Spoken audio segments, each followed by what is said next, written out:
What did you think of him? And why do you say that? That's the big thumbs down. You didn't like him.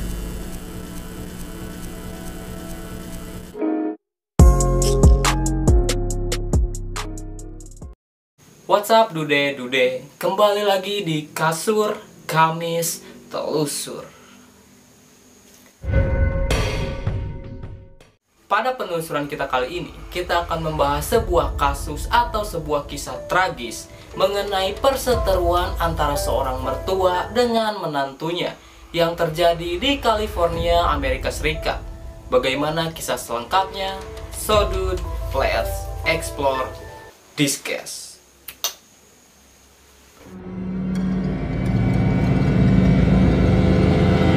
Cynthia DeBaca merupakan seorang nenek yang berasal dari Fallbrook, California, Amerika Serikat. Dia sendiri lahir pada tanggal 11 Februari 1951. Semenjak ditinggal meninggal oleh suaminya, dia tinggal berdua bersama putrinya yang bernama Laura Salinas. Mereka berdua tinggal di Bremer Terrace, sekitaran kota Fallbrook, California, Amerika Serikat.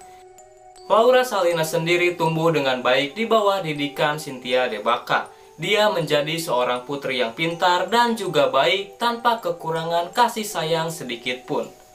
Hingga pada tahun 2000, Laura Salinas yang saat itu sudah menginjak dewasa, dia bertemu dengan seorang lelaki bernama Jeward Eustaquio. Jeward Eustaquio sendiri merupakan seorang lelaki berumur 40 tahun yang bekerja sebagai real estate agent atau seperti agen penjual tanah di sekitaran Fallbrook, California, Amerika Serikat.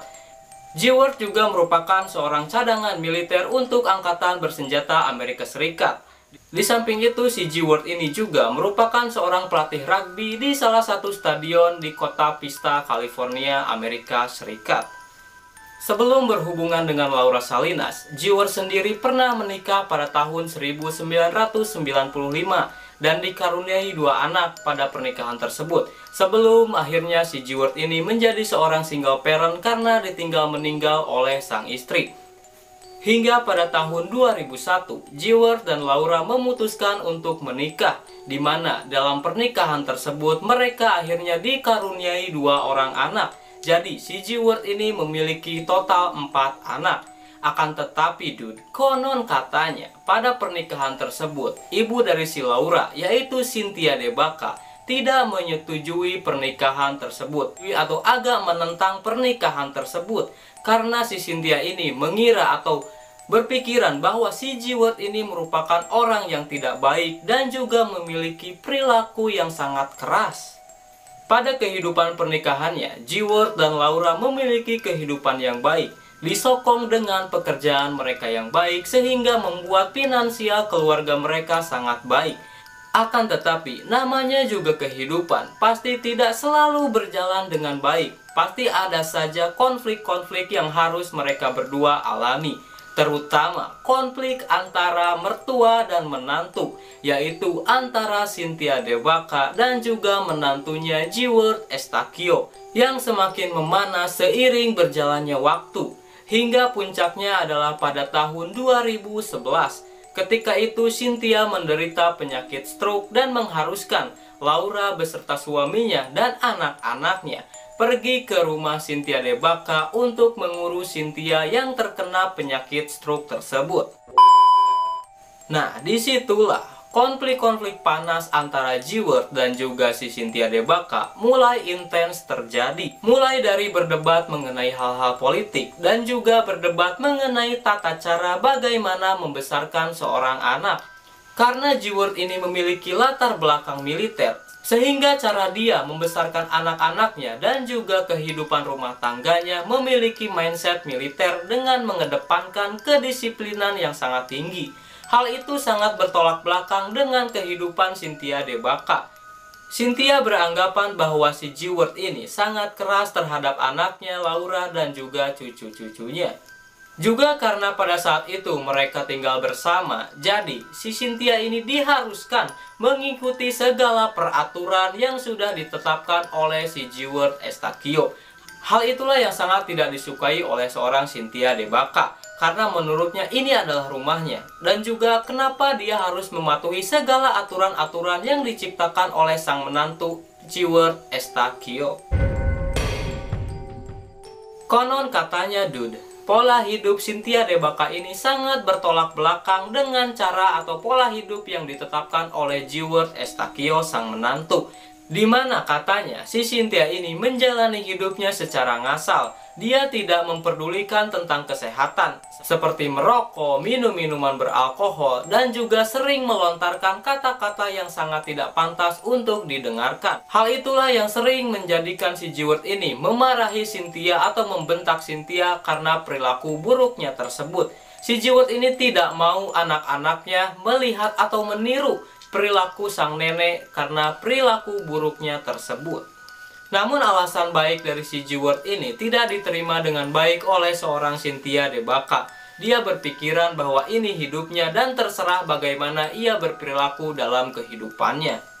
Jadi pada intinya si Cynthia ini tidak mau diatur-atur oleh sang menantu Jewel Eustaquio. Hingga dikatakan pada tahun 2014 ketika kesehatan Cynthia DeBaca mulai membaik, ketika itu ia mau menghadiri acara lomba cucu-cucunya, yaitu acara spelling contest atau seperti lomba mengeja di sekolahan.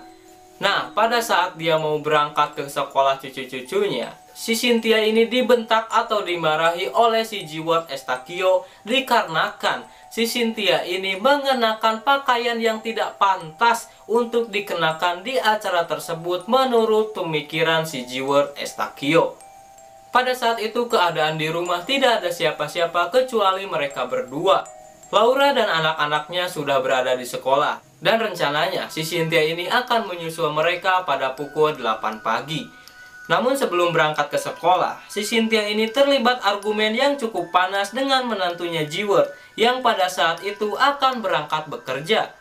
Karena si Cynthia ini sudah muak dengan segala peraturan dan ocehan-ocehan si Jewel menantunya, dia pun bergegas menuju mobilnya yang terparkir di halaman belakang rumahnya, lalu mengambil sebuah pistol, di mana ternyata pistol tersebut memang sudah disiapkan oleh Cynthia untuk membunuh Jewel sewaktu-waktu rasa muaknya sudah memuncak.